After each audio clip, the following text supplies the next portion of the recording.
मुनिवर मुनिवर आज मेरी कुटिया में आए हैं, मुनिवर आज मेरी कुटिया में आए हैं।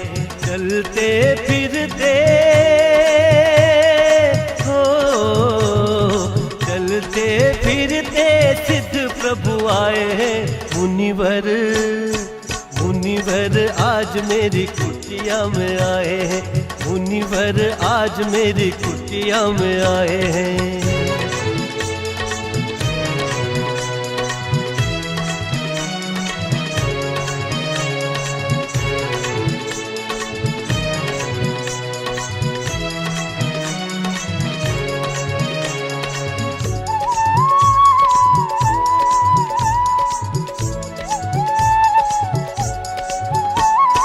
हाथ कमंडल बगल में पिछी है, हाथ कमंडल बगल में पिछी है। मुनिवर पे सारी दुनिया रिझी है, मुनिवर पे सारी दुनिया रिझी है। लगन दिगंबर हो, लगन दिगंबर मुनिवर आए हैं।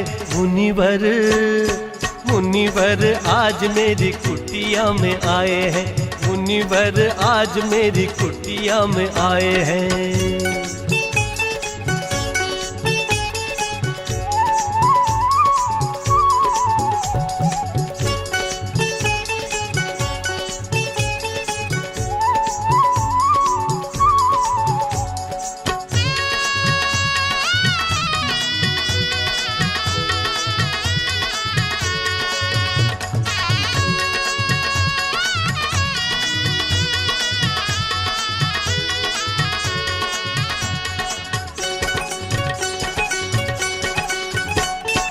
अत्र अत्र तिष्ठो है मुनिवर, अत्र अत्र तिष्ठो है मुनिवर। भूमि शुद्धि हमने कराई है, भूमि शुद्धि हमने कराई है।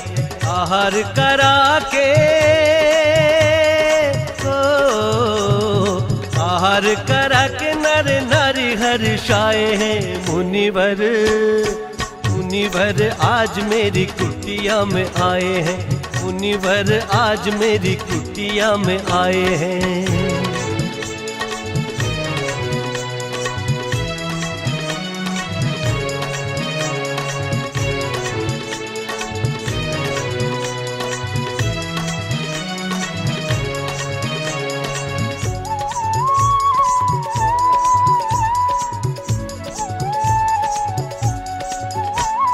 प्रासुक जल से चरण पखारे हैं, प्रासुक जल से चरण पखारे हैं।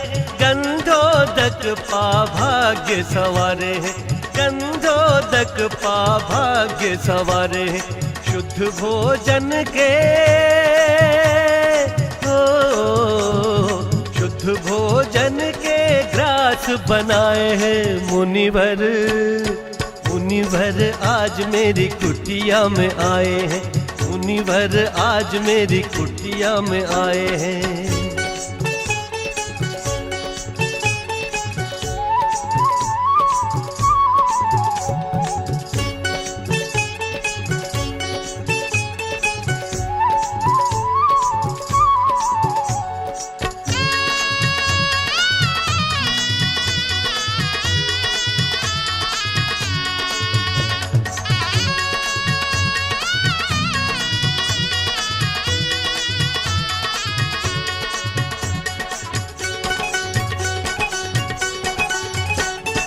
नगन दिगंबर मुद्राधारी है, नगन दिगंबर मुद्राधारी है।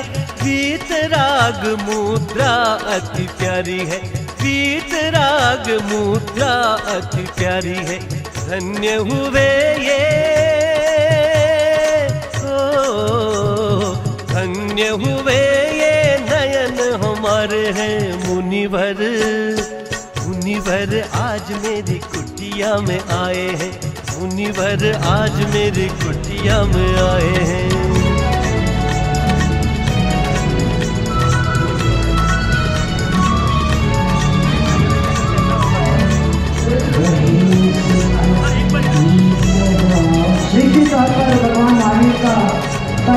क्षमा और धर्म का पहला साथ क्षमा और धर्म का अंतिम साथ क्षमा। क्षमा का वह गीत, क्षमा की वह ज्योति हर सभी के दिलों में साधु बड़े प्यारे हैं, नगर दिगंबर साधु बड़े प्यारे हैं, जैन धर्म के यही सहारे हैं, जैन धर्म के यही सहारे हैं, ज्ञान के सागर ज्ञान के सागर ज्ञान बरसाए हैं, मुनिवर आज मेरी कुटिया में आए हैं, मुनिवर आज मेरी कुटिया में आए हैं, चलते फिरते चलते फिरते सिद्ध प्रभु आए हैं, मुनिवर आज मेरी कुटिया में आए हैं, मुनिवर आज मेरी कुटिया में आए हैं, मुनिवर आज मेरी कुटिया में आए हैं, मुनिवर आज मेरी कुटिया में आए हैं। बोलिए परम पूज्य मुनि शेषवाल हरे सागर जी महाराज की। क्या है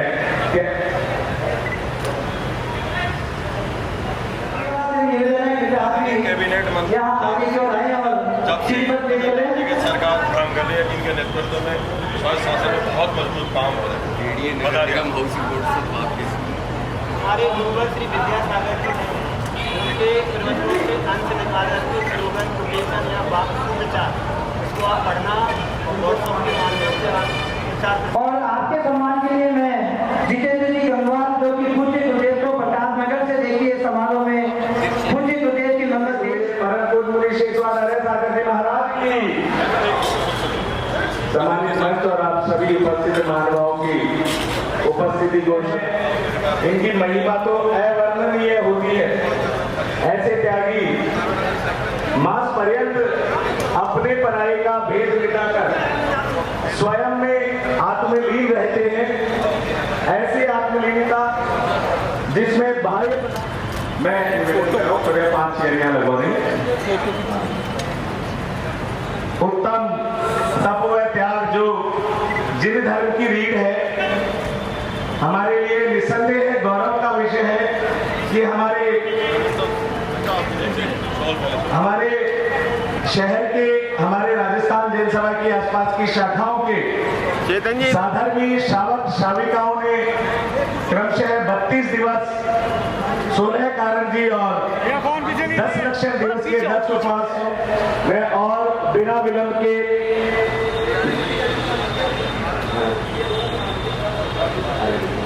मैं अनिल जी और सुधा जी से निवेदन कर रहा हूँ कृपया यहाँ व्यवस्था संभालें।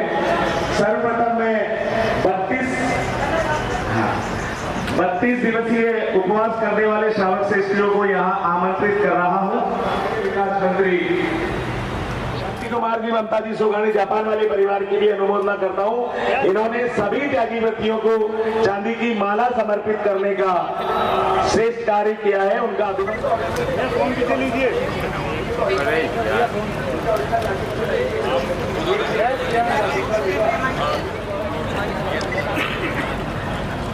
मैं हमारे जो ये सम्मान को आयोजित कर रहे हैं ऐसे कार्यकर्ताओं से निवेदन है जो प्रज्वलन करता श्रीमान अनिल जी शोभी जी पाटनी से और हमारे मुख्य अतिथि श्रीमान वीरचंद जी गजेंद्र जी बड़जात्या से कृपया अवेलेबल करें साहब।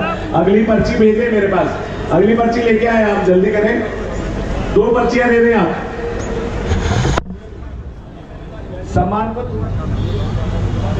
भैया सतीश भैया मैं निवेदन कर रहा हूं हमारे सभी अतिथिगणों से कृपया पुनः पधारें।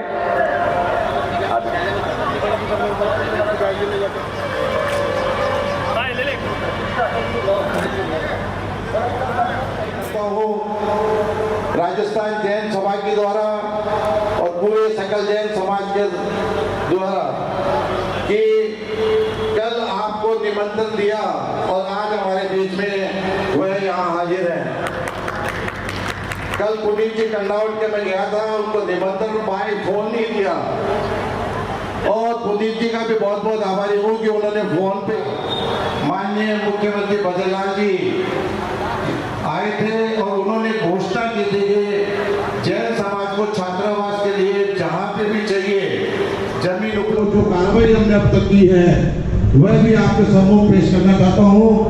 मेरे को पूरा विश्वास है, पूरे समाज को विश्वास है कि आप इस पूरे कार्यक्रम में अपना भी योगदान देंगे, जिससे जैन समाज आपका ऋणी रहेगा, आपको बार बार याद करेगा कि हमारी फाइल को पास करा के हमको एक छात्रावास के लिए जमीन उपलब्ध कराइए।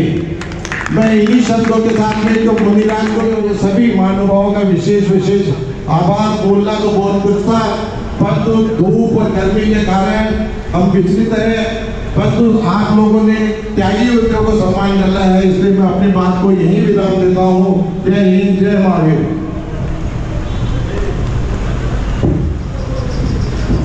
मैं कार्यक्रम को बोले पूज्य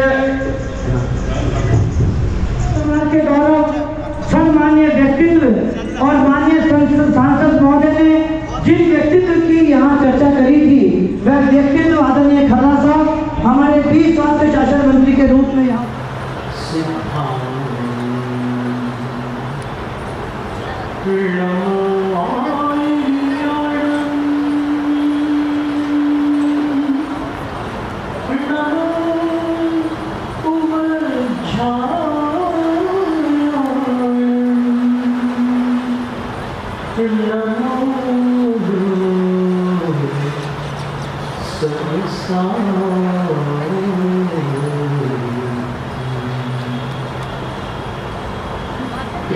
कालवती परमार्थ आप परमात्मा भगवती जन्माणी सरस्वती देवी माता और सभी निर्ग्रंथ गुरु राजों को भक्तिपूर्वक प्रणाम धन्यवाद।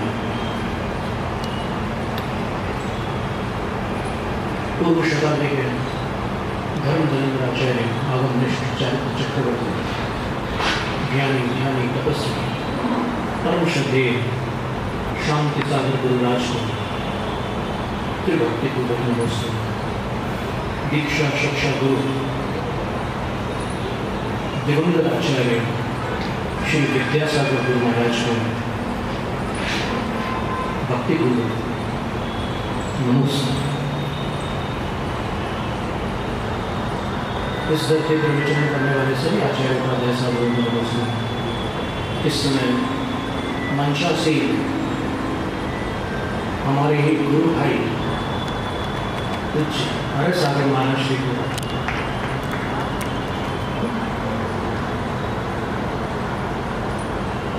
श्रीलिका माता जी योग के बंधन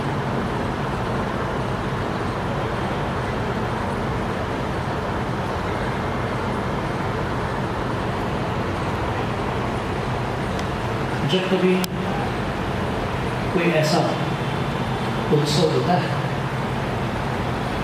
जैसे आज यहाँ पर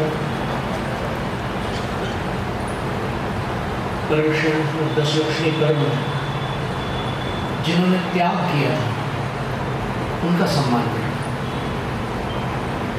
भारत में राग का कभी सम्मान नहीं हुआ, त्याग का सम्मान हुआ। भोगी कभी पूजे नहीं गए, योगी पूजे गए।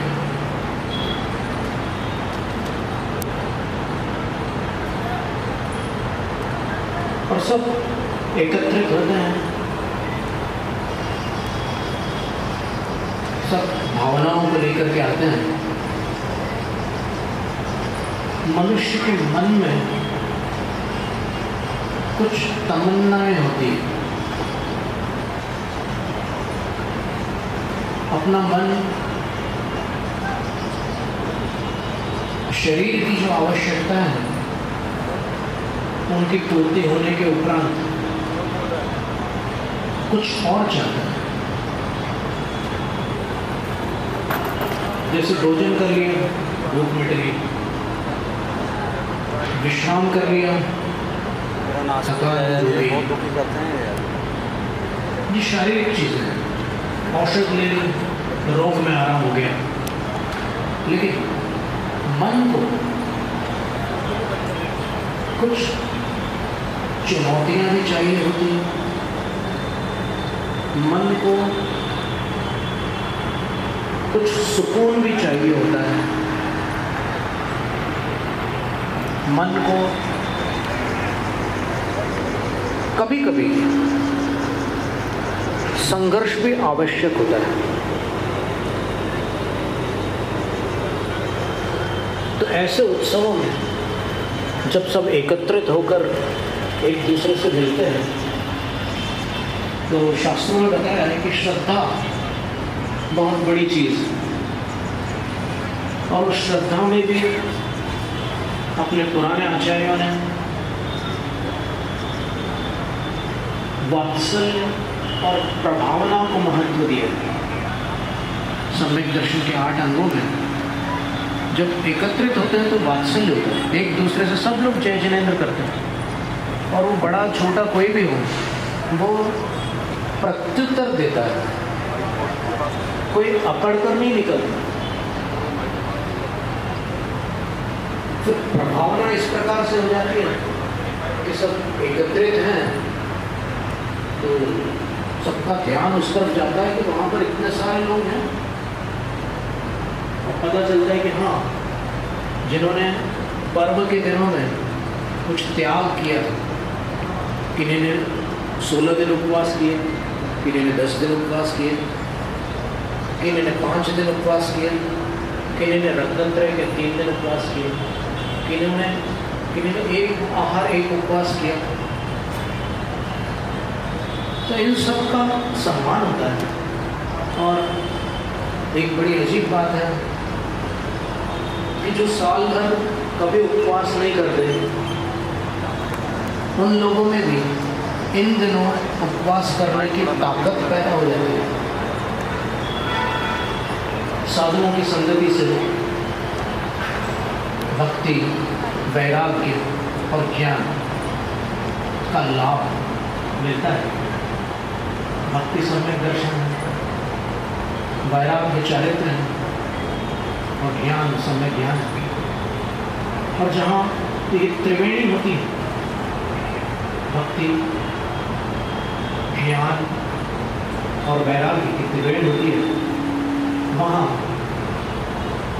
मोक्ष का मार्ग बन जाता है।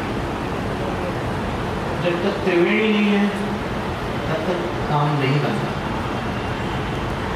और इस दौरान साल भर जो भूलचूक होती है, इतना सब त्याग करने के बाद शरीर में भी परिवर्तन आता है, मन भी ठंडा पड़ जाता है। और उसके बाद क्षमा वाणी कर, उत्तम क्षमा पहले दे, क्षमा वाणी अंत में। ऐसा क्यों? क्योंकि पहले दिन तैयारी है और वो अंदर से मुंह के बाहर आते आते क्षमा वाणी बनते बनते उतना टाइम पीरियड लगता है, जरूरी है।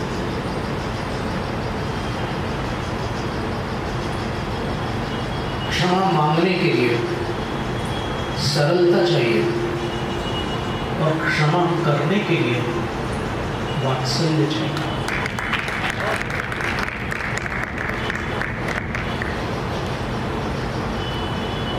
मन मट मैला मत बना, मत बदले की सोच, दाग लगा जो क्रोध का उसे क्षमा से पोंछ।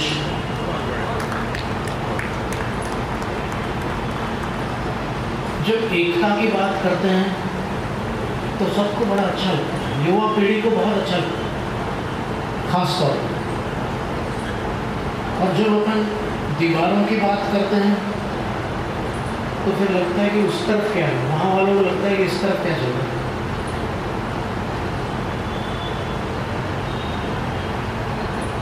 समावसरण में जहाँ भगवान साक्षात धर्म बताते हैं, वहाँ पर केवल थोड़े से पार्टीशन होते हैं।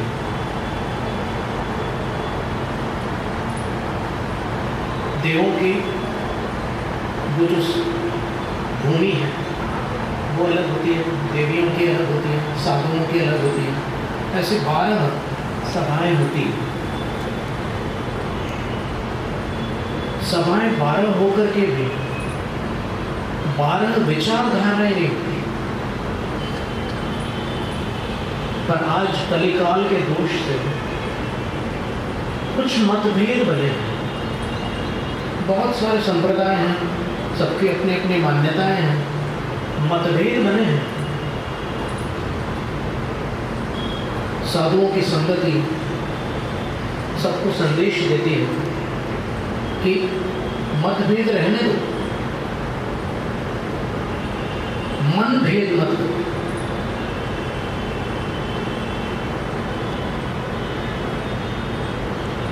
समय पाहुड़ ग्रंथ में क्रोध को लेकर कुंद आचार्य महाराज ने संवर अधिकार में गाथा 181 में लिखा है,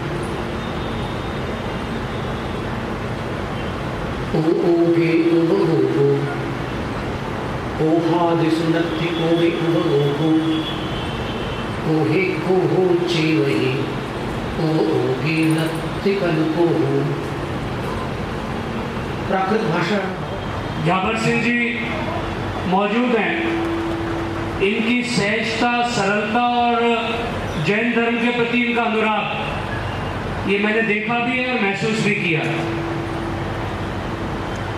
आप सबने एक मुझे निवेदन करने के लिए कहा है। मैं आदरणीय मंत्री जी को पहले ही आग्रह कर चुका हूँ। विगत वर्ष जब महावीर स्कूल के अंदर सामूहिक क्षमावाणी का कार्यक्रम था तो माननीय मुख्यमंत्री जी वहाँ पधारे थे और उन्होंने जैन धर्म के आग्रह पर, जैन समाज के आग्रह पर ये कहा था कि एक जैन छात्रावास के निर्माण के लिए उचित भूमि आपको आवंटित करेंगे। हमने 2500 वर्ग मीटर भूमि चाहिए थी, लेकिन उतनी भूमि उपलब्ध नहीं है प्रतापनगर में। जो भी भूमि हमें लगभग 1600 मीटर या 1600 गज भूमि उपलब्ध। समाज जिस भी कार्य को हाथ में लेता है वो पूरी पारदर्शिता के साथ, बिना किसी भेदभाव के, बिना उसमें किसी प्रकार का कोई अन्य किसी का खुद का स्वयं का स्वार्थ हुए समाज इसमें पूरा करता है। तो आप शीघ्र हमें वो भूमि दिलाएंगे तो मैं मानता हूँ कि अगले वर्ष जब आप इस सामूहिक क्षमावाणी कार्यक्रम में हमें पुनः पधारेंगे तो वो मूर्त रूप लेते हुए आपको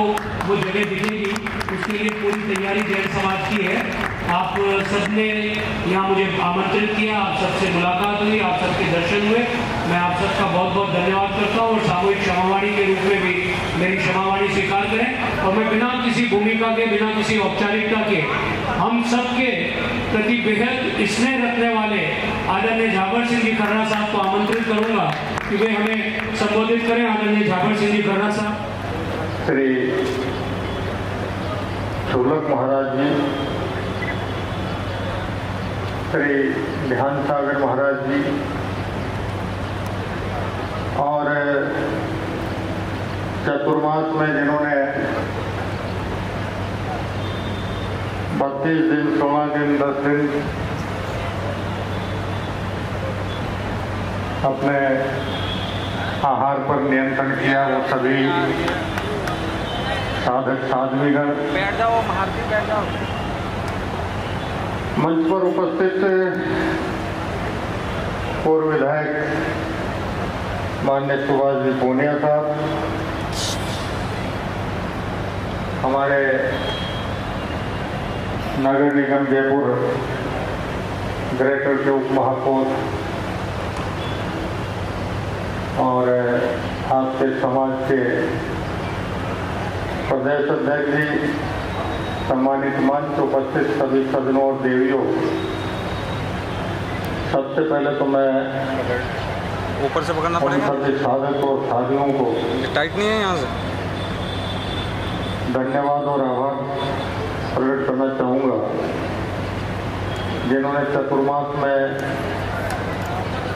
अपने आहार पर नियंत्रण करके और अपने यथाशक्ति की अवधि का पालन करते हुए अपने संकल्प को पूरा किया। साथ ही आज के इस सामूहिक समापन पर्व में उपस्थित सभी सदनों और देवियों को भी धन्यवाद देना चाहूँगा जिन्होंने अपने गरिमामय उपस्थिति से आज के इस कार्यक्रम को गरिमा प्रदान की। मैं आप लोगों से एक अनुरोध करना चाहूँगा कि भगवान श्री महावीर जी से लेकर और जितने भी संत आपके समाज में हुए जिन्होंने आपके समाज के साथ साथ देश को एक नई दिशा और नई विचार क्रांति देने का प्रयास किया और उसी के परिणाम स्वरूप देश में सभी समाजों में आपस में सद्भाव और मैत्री का वातावरण अनंत काल से चला आ रहा है। उसे और प्रगाढ़ करने की दिशा में भी जैन समाज के सभी संत मिलकर, जिनमें आपके पूज्य मेरे श्री विद्यासागर जी सहित बहुत से संत शामिल रहे हैं, कुछ संतों के समाज को कड़े प्रवचनों के माध्यम से भी सचेत करने का काम किया है। निश्चित रूप से जैन समाज राष्ट्र की उन्नति और प्रगति में जिस प्रकार अब तक सहायक रहा है, वो बाकी समाजों को भी साथ लेकर चलने में सफल रहा है और भविष्य में अपने इस राष्ट्र भारतवर्ष को आर्थिक और सामाजिक रूप से उन्नति और प्रगति के मार्ग पर ले जाने में निश्चित रूप से सफलता प्राप्त करेगा, ऐसी मेरी शुभकामनाएं हैं। साथ ही अभी आपके समाज की तरफ से आपके प्रदेश अध्यक्ष जी ने और हमारे उप महापौर खन्नावत जी ने आपके समाज के छात्रावास की भूमि के बारे में चर्चा की है। निश्चित रूप से आज की तारीख में सभी समाजों के लिए आवश्यक है और विशेष रूप से आपके समाज के जितने भी शैक्षणिक संस्थान प्रदेश और देश भर में कार्यरत हैं, वो सर्व समाज के सभी योग्य छात्र छात्राओं को शिक्षा देने में अनवरत रूप से सेवारत हैं और ऐसे में ऐसे विद्यार्थी बालक बालिकाएं जो सुदूर कहीं छोटे गांव कस्बों में रहते हों और वहाँ उनकी योग्यता के अनुसार उचित शैक्षणिक व्यवस्थाएं नहीं हो, वो जब बड़े शहरों में पूरा किया। साथ ही आज के इस सावन समापनी पर्व में उपस्थित सभी सज्जनों और देवियों को भी धन्यवाद देना चाहूँगा जिन्होंने अपने गरिमामय उपस्थिति से आज के इस कार्यक्रम को गरिमा प्रदान की। मैं आप लोगों से एक अनुरोध करना चाहूँगा कि भगवान श्री महावीर जी से लेकर और जितने भी संत आपके समाज में हुए जिन्होंने आपके समाज के साथ साथ देश को एक नई दिशा और नई विचार क्रांति देने का प्रयास किया और उसी के परिणाम स्वरूप देश में सभी समाजों में आपस में सद्भाव और मैत्री का वातावरण अनंत काल से चला आ रहा है, उसे और प्रगाढ़ करने की दिशा में भी जैन समाज के सभी संत मिलकर, जिनमें आपके पूज्य मुनि श्री विद्यासागर जी सहित बहुत से संत शामिल रहे हैं, कुछ संतों के समाज को करे प्रवचनों के माध्यम से भी सचेत करने का काम किया है। निश्चित रूप से जैन समाज राष्ट्र की उन्नति और प्रगति में जिस प्रकार अब तक सहायक रहा है, वो बाकी समाजों को भी साथ लेकर चलने में सफल रहा है और भविष्य में अपने इस राष्ट्र भारतवर्ष को आर्थिक और सामाजिक रूप से उन्नति और प्रगति के मार्ग पर ले जाने में निश्चित रूप से सफलता प्राप्त करेगा, ऐसे मेरी शुभकामनाएं हैं। साथ ही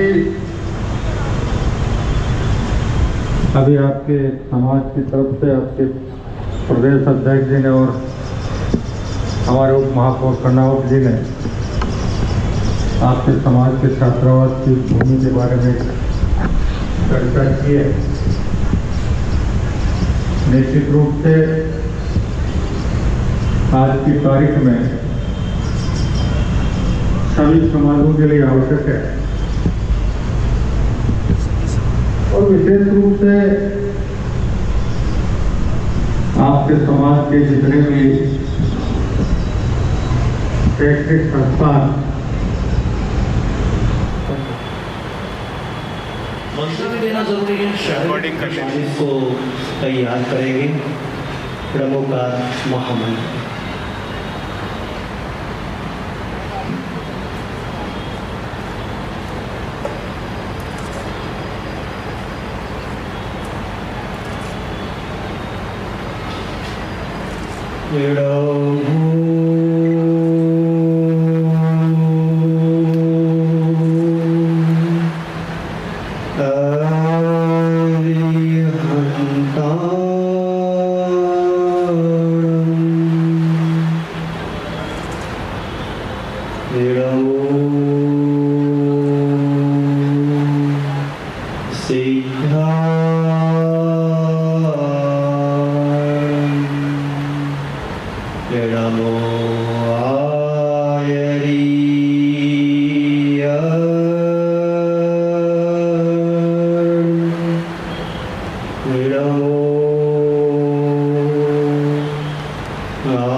बोलिए पंच परमेश्वरी भगवान की, भगवान महावीर स्वामी की, अहिंसा परमो धर्म की, परम पूज्य आचार्य गुरुवर श्री विद्यासागर जी महाराज की, परम पूज्य आचार्य श्री समय सागर जी महाराज की, समस्त आचार्य संघ की।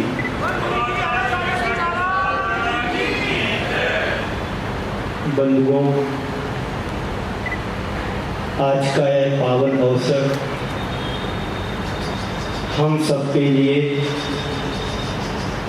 एक वात्सल्य दिवस के रूप में मिलकर के आया है। आप सब वर्ष भर गलतियां करते हैं और एक दिन क्षमा मांगने के लिए करोड़ों रुपए खर्च कर देते हैं। सुन रहे हो ना आप लोग?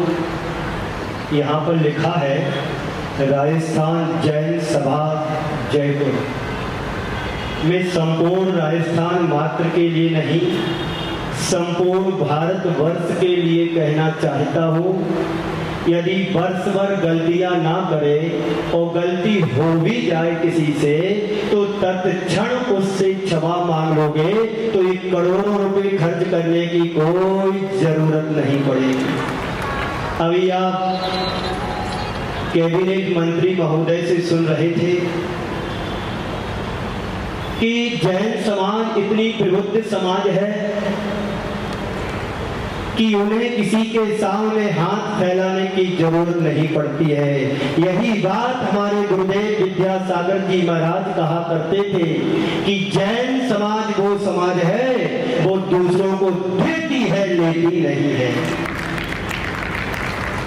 दूसरों से लेने वाला कौन कहलाता है? मैं शब्द का प्रयोग नहीं करूंगा, आप समझ लेना क्या कहलाता है। हम देने वालों में नाम लिखाने वालों में हैं, लेने वालों में नहीं। ये आचार्य गुरुवर विद्यासागर जी का उपदेश और उद्देश्य रहा करा। एक बार गुरुदेव के चरणों में एक बात सामने आई। महावीर जयंती के पावन अवसर पर करोड़ों रुपए जैन समाज के मंदिरों को देने की बात आई सेंट्रल गवर्नमेंट की तरफ से, भारत सरकार की ओर से। गुरुदेव ने तत्क्षण उसको मना कर दिया। मुझे किसी मंत्री या किसी समाज से कोई पैसे लेने की जरूरत नहीं है। हमारी समाज इतनी प्रबुद्ध और शक्ति संपन्नशाली है, लेती नहीं है, हमेशा देने वालों में नाम लिखाती है। आज क्षमावाणी का दिन है। एक सूत्र यहां से लेकर के जाना आप लोग कि क्षमा तो जीवन में आ गई, पर वाणी में थोड़ी सी क्षमा लाओगे तो तुम्हें एक महोत्सव मनाने की जरूरत नहीं है। क्षमा करते हो, क्षमा मांगते भी हो, बस थोड़ी सी वाणी में क्षमा आ जाए तो क्षमा वाणी मनाना तुम्हारा सार्थक हो जाए। सुन रहे हो कि नहीं? मैं बार बार अपने प्रवचनों में कहता हूं कि घर की बात कान से सुनो। ध्यान से सुनना मेरी बात, जितने बैठे नेता लोग यहाँ पर।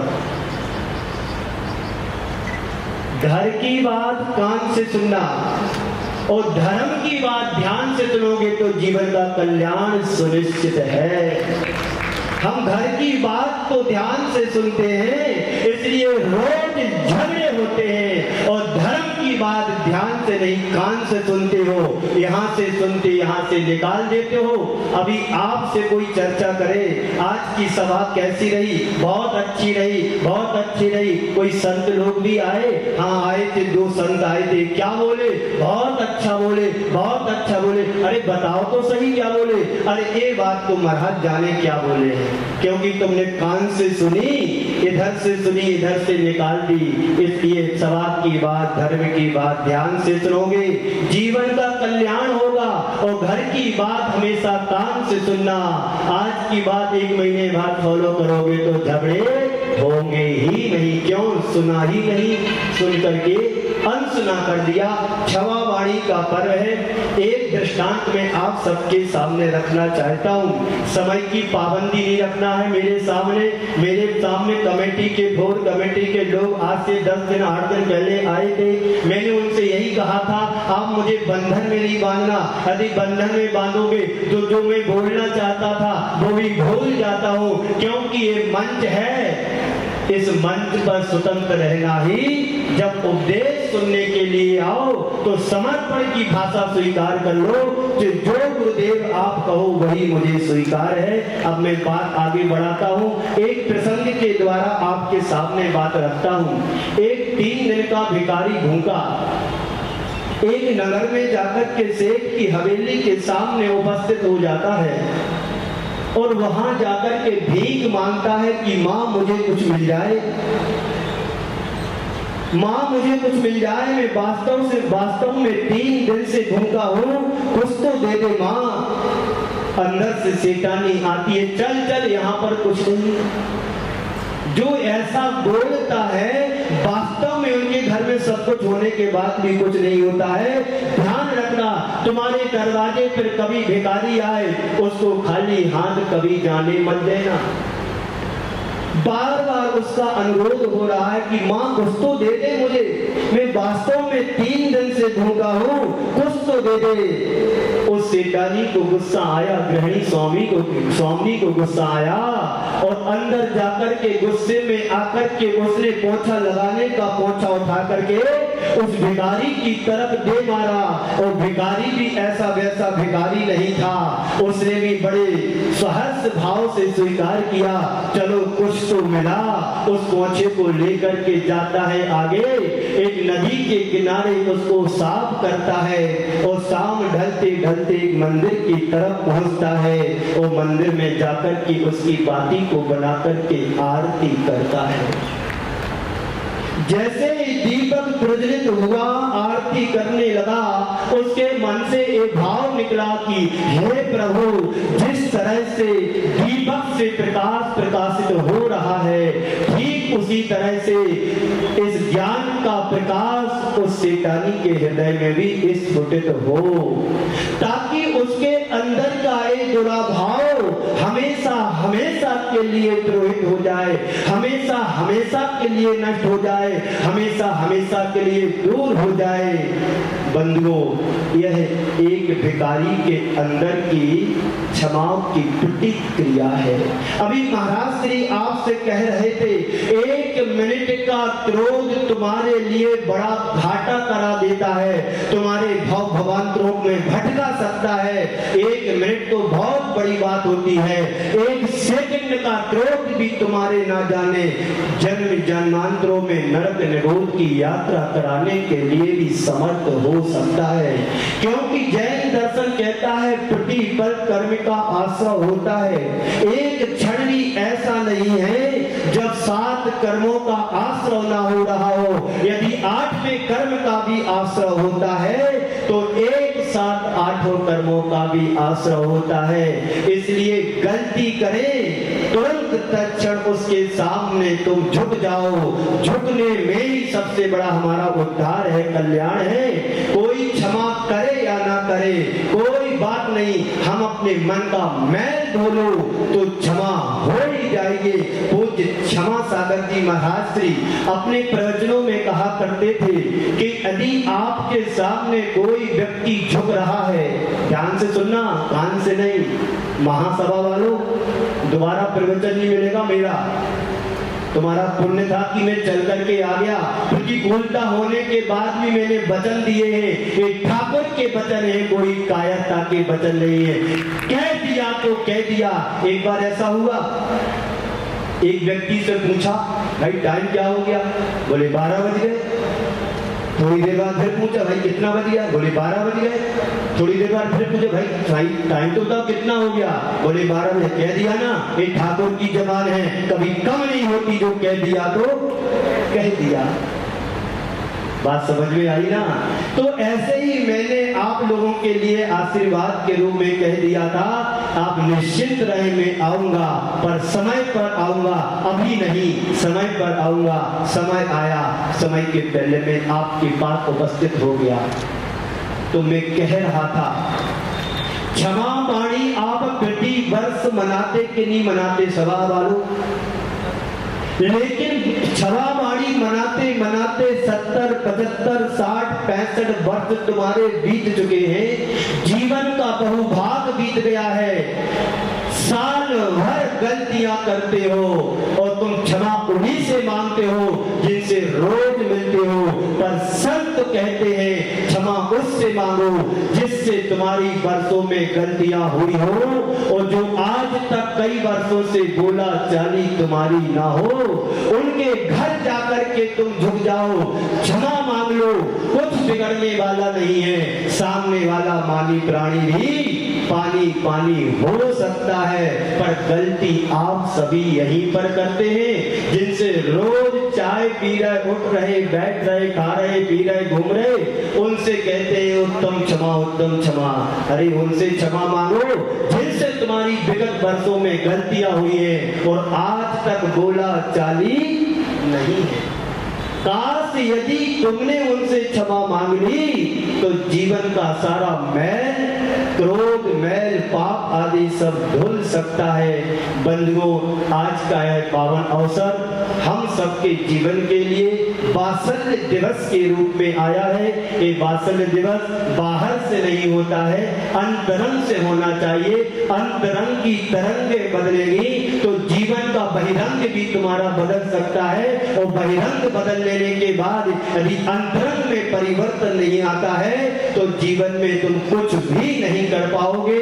यहाँ पर कैबिनेट मंत्री और आदि उनके सभी उच्च पदाधिकारी के रूप में पदों पर रहे।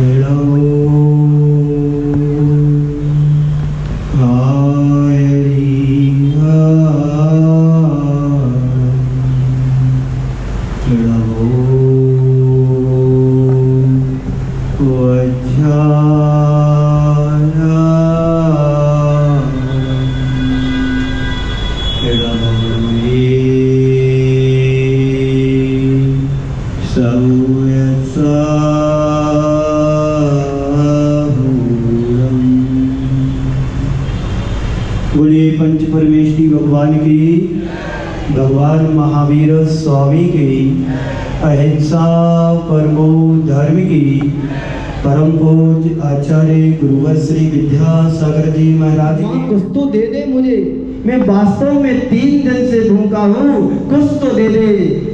उस सेठानी को गुस्सा आया, गृहिणी स्वामी को गुस्सा आया, और अंदर जाकर के गुस्से में आकर के उसने पोंछा लगाने का पोंछा उठा करके उस भिखारी की तरफ दे मारा। और भिखारी भी ऐसा वैसा भिखारी नहीं था, उसने भी बड़े सहर्ष भाव से स्वीकार किया, चलो कुछ तो मिला।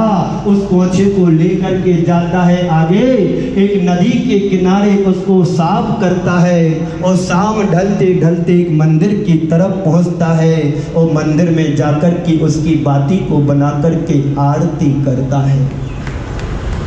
जैसे ही दीपक प्रज्वलित हुआ, आरती करने लगा, उसके मन से ये भाव निकला कि हे प्रभु, जिस तरह से दीपक से प्रकाश प्रकाशित हो रहा है, ठीक उसी तरह से इस ज्ञान का प्रकाश उस सेठानी के हृदय में भी स्फुटित हो, ताकि उसके अंदर का एक दुराभाव हमेशा हमेशा के लिए द्रोहित हो जाए, हमेशा हमेशा के लिए नष्ट हो जाए, हमेशा हमेशा के लिए दूर हो जाए।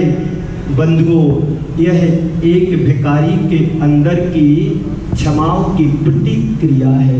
अभी महाराज श्री आपसे कह रहे थे, 1 मिनट का क्रोध तुम्हारे लिए बड़ा घाटा करा देता है, तुम्हारे भाव भवांतरों में भटका सकता है। 1 मिनट तो बहुत बड़ी बात होती है, 1 सेकंड का क्रोध भी तुम्हारे ना जाने जन्म जन्मांतरों में नरक निगोद की यात्रा करो। आंख बंद करके याद करो, विगत वर्षों में किससे मेरी बोलाचाली नहीं है, बोल चाल बंद है।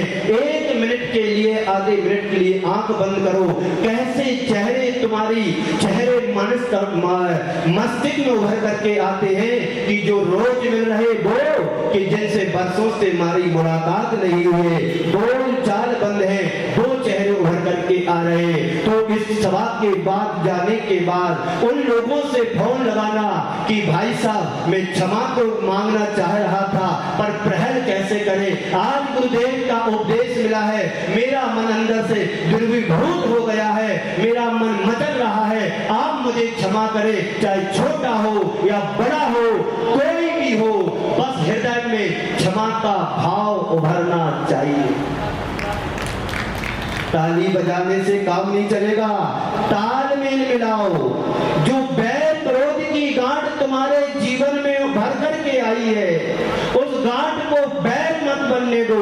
आज ही संकल्प लो कि आज मैं यहाँ से उठ करके जाऊंगा और क्षमा सबसे पहले मांगूंगा, उनसे क्षमा मांगूंगा जिनसे हमारी बरसों से बोल चाल बंद है, बुराई है। बंधुओं, क्षमा मांगना वही सार्थक है।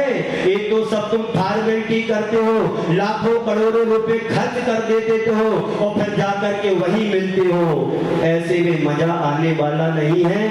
मैं आपके लिए ये नहीं कह रहा हूं कि कार्यक्रम बंद कर देना, पर सही यथार्थ में सच्ची क्षमा का अधिकारी तो वही है जो हृदय से बदल जाता है और सामने वाले को बदलने का अवसर दो। एक बात मैं आपके सामने सुनाता हूं। किसी को मारने का मजा तो एक दिन का होता है बंधुओं, किसी को मारने का मजा तो एक दिन का होता है, पर किसी के हृदय को बदल दो, जिंदगी भर ज्ञान का उस शैतानी के हृदय में भर दो, उसके अंदर का अहंकार और अज्ञान का मिथ्यात्व का जो तमस छाया हुआ है वह भी नष्ट हो जाए, दूर हो जाए। बंधुओं, हमारी घड़ी से वैसे तो 15 मिनट हो गए।